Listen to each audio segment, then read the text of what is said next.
Hi everyone, and welcome to Chapter 2 of our novel, What Was the San Francisco Earthquake? Chapter 2 is called The Earth Dragon Awakes. April 18th, dawn. The fire department horses had indeed sensed something.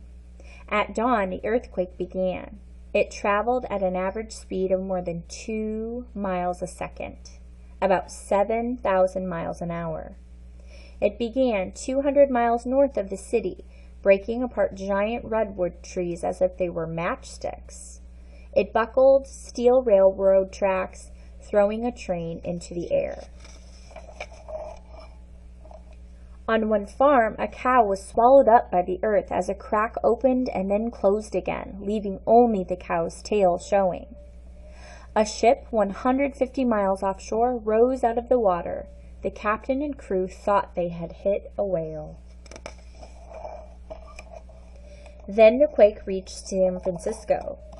John Barrett, a newspaper editor, was on his way home. Suddenly he heard a long, low moaning sound. He began to have trouble walking. It was as if the earth was slipping gently from under our feet.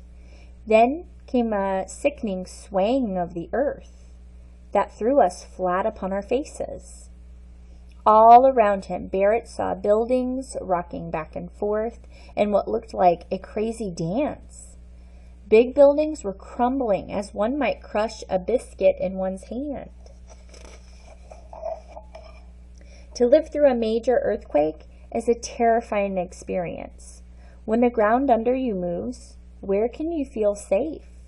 If a building might fall down on top of you, where can you go? When Barrett could stand again, he saw that trolley tracks were twisted, their electric wires down, wriggling like serpents, flashing blue sparks all the time. The street was gashed in any number of places. From some of the holes, water was spurting, from others, gas. Church bells all over the city began to ring. No one was pulling their ropes. The bell towers were swaying from the earthquake. The walls of the new city hall came crashing to the ground. Oddly, its huge dome remained standing on top of a framework of steel. It was just one of hundreds of buildings that collapsed in the first moments of the disaster. Another was the California Hotel.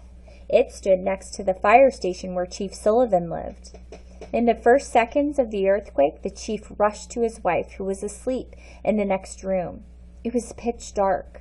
The chief could not see that the top of the hotel had broken through the firehouse roof.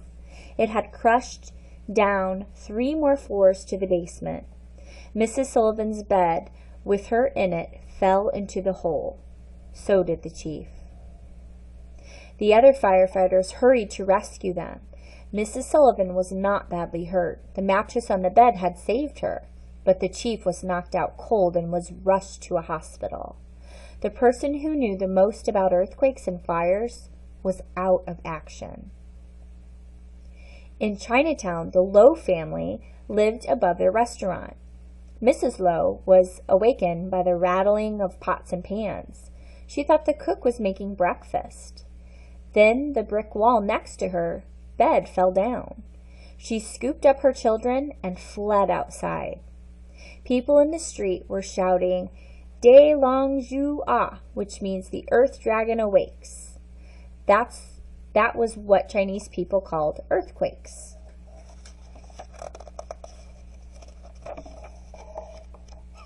Okay, that is the end.